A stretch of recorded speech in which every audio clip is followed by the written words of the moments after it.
$129. Now that is just from from Musician's Friend.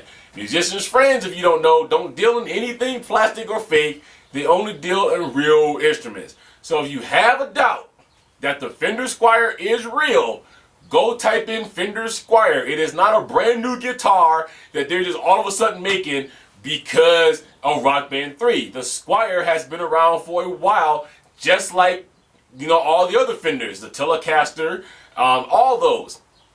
So the Fender Squier is a real, honest to God, full-scale 6-string guitar. You're gonna have picks to pick it with and the whole 9. And the strings, okay? So again, if you're fretting because you're saying, let's just hypothetical, because everybody's like, we know this is going to be the most expensive guitar.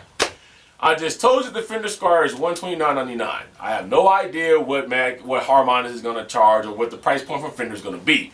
What I am going to tell you is I do believe that Fender realizes that they're marketing this to gamers.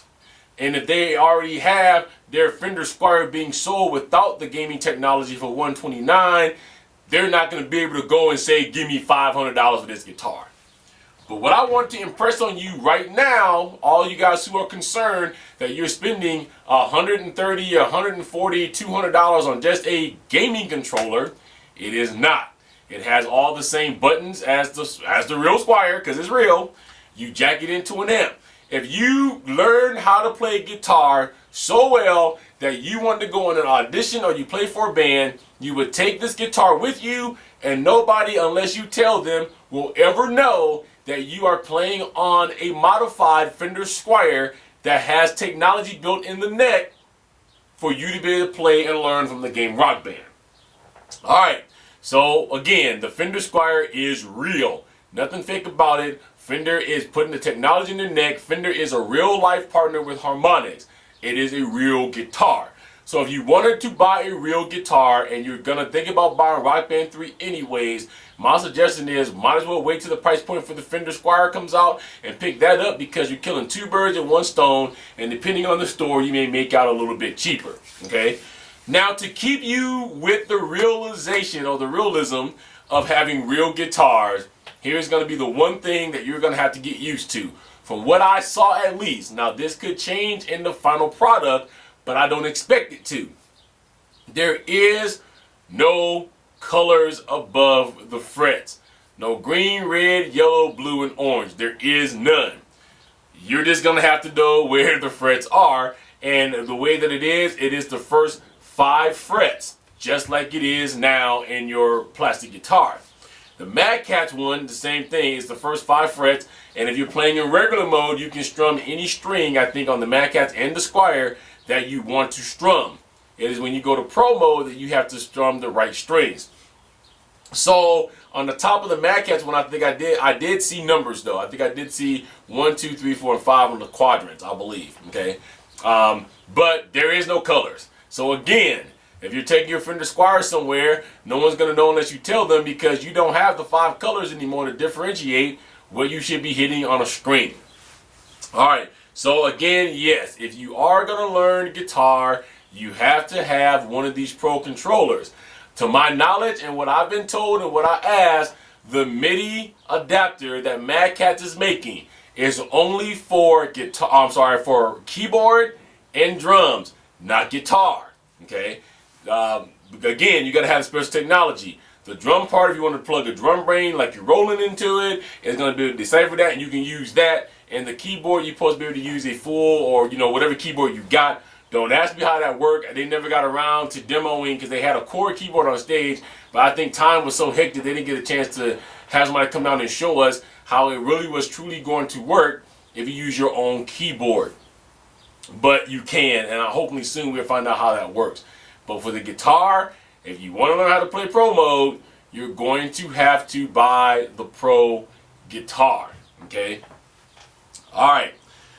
So I think we covered that. The learning, the Pro guitar, you have to buy it. The guitars are real. Let's talk about the keyboard real quick. The keyboard is also an honest to God, true to form, real keyboard. It does have color strips above it. And so it does have green and orange and all that kind of stuff. But you can't see that from the stage side. However, Pro keys, you learn how to play the keyboard. Now, I know you couldn't see the chart real well because my good friend Toy Machine's head was kind of blocking my chart, but let me tell you, if you looked at the end, you see my percentage if it was zoomed in on it. I got owned. I think I got like 36%, and that was me playing Bohemian Rhapsody on easy pro keys. Now, let me tell you what I think that it was. First of all, it was my first time ever playing the game on keyboards. Second of all, it's kind of a mind-brain thing now, because your mind is like, I've been playing Rock Band or a harmonics rhythm game since Guitar Hero 1. Now you're telling me here's a new element and you get to learn this. So what it was if you looked at my angle, is the keyboard's kind of here and then the monitor was over here where it was kind of at an angle. So I was trying to match my hands to the keys, which is what you're supposed to do when you have the Pro Mode coming down. But I think what happened was, since I wasn't directly straight on, I was hitting one key over from the other one. There were some parts where I was picking it up pretty quick, and you're going to get that. That was in Pro Mode. If you want to, and the reason why I did Pro Mode is because the fact is I'm like, I want to do Pro Mode because it's a new mode, and I'm playing with colors all these years, so let's try something new. But if you are going to play regular mode, which I'm going to do videos of both, I'm going to do videos of me in regular mode, and I'm going to go back and do videos in Pro Mode, because I'm going to learn that song in Pro Mode. You have just 5 keys. Okay, so everybody's wondering, well, how does it work with the keys? You have 5 keys that is marked on the keyboard, I think by like little braille whatever, but you can actually tell what the 5 keys are. So you have 5 keys. So if you watch the demo of John Dre playing, you see he had colors coming down. If you look at his hand was in the same spot because those are just the 5 keys you use there. Okay, if you want more of the keyboard experience and start learning a little bit, and you don't want to just be restricted to those 5 keys, you're gonna have to kick on Pro Mode. Okay, works very well. It's going to kick your butt, but you're going to learn, and you're going to learn greatly. The most played song at the booth at Rock Band 3 was Bohemian Rhapsody, and I know when it comes out, it's going to be the most played from everybody. So get prepared for a challenge, because what I saw is on easy mode, you have kind of like, you kind of stay in the same 5 key range, and it comes out a little bit, but not much. And it's single notes. So you're playing, a single wide, a single, black, and whatever. You go to medium, a little faster, you're still playing single notes. You go to hard, you're playing single and double notes. But then in some songs, they're throwing like all chords at you. Then you go to expert, it's a chord fest because you're actually playing the real keyboard part for that song. The other thing that was very smart is that the keyboard is pitch accurate to the key. So let's just say that Bohemian Rhapsody, for lack of argument, was in the key of C. You're in the key of C. And every note in between there that he's playing, that's what you're really playing. So you're not playing anything fake.